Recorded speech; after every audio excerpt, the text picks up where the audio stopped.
He was like wet blanket at the party. Wet blanket, wet मतलब होता है गीला, ब्लैंकेट मतलब होता है कंबल, मतलब गीला कंबल। वह पार्टी में एक गीले कंबल की तरह होता है। इसका कोई मतलब निकल रहा है। वेट ब्लैंकेट यह एक इडियम है और इसका मतलब होता है कबाब में हड्डी। I usually go to the movies once in a blue moon. Once in a blue moon, मैं मूवी के लिए अक्सर जाता हूँ, कभी कभी जाता हूँ, but once in a blue moon इसका मतलब क्या हुआ?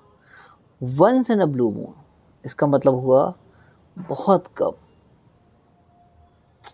बर्न अ मिडनाइट ऑयल मतलब रात भर काम करना, रात भर मेहनत करना। जैसे मैं बोलूँ it was raining like cats and dog. It was raining like cats and dog.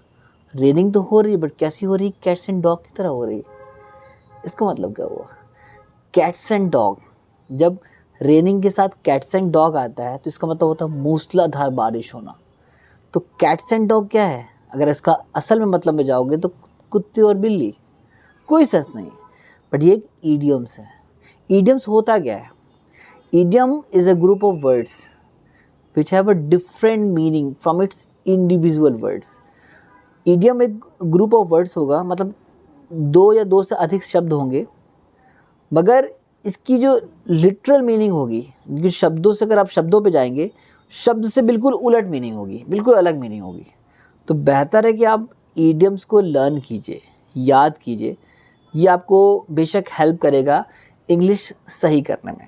जैसे मैं बोलूँ Pakistan economy has gone to the dog over the last few years. Gone to the dog that means go to the dog. Go to the dog मतलब होता है बर्बाद हो जाना। जैसे बोलो ना कि उसके रिटायरमेंट के बाद उसकी पूरा बिजनेस बर्बाद हो गया। After his retirement the whole his business has gone to the dog. But go to the dog अगर मतलब देखेंगे तो गो टू द डॉग मतलब कुत्ते के पास जाना, but go to the dog का मतलब होता है बर्बाद हो जाना।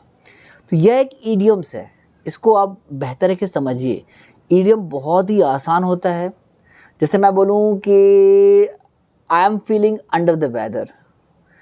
अब आप सोचो यार अंडर द वेदर ये क्या चीज़ है, ये कौन सी बला है? अंडर द वेदर समझ में आ रहा है क्या हो रहा है?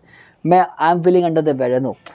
अंडर द वेदर का मतलब होता है फीलिंग सिक। मैं कैसा महसूस कर रही हूँ, यही कर रहा हूँ, बीमार फील कर रहा हूँ।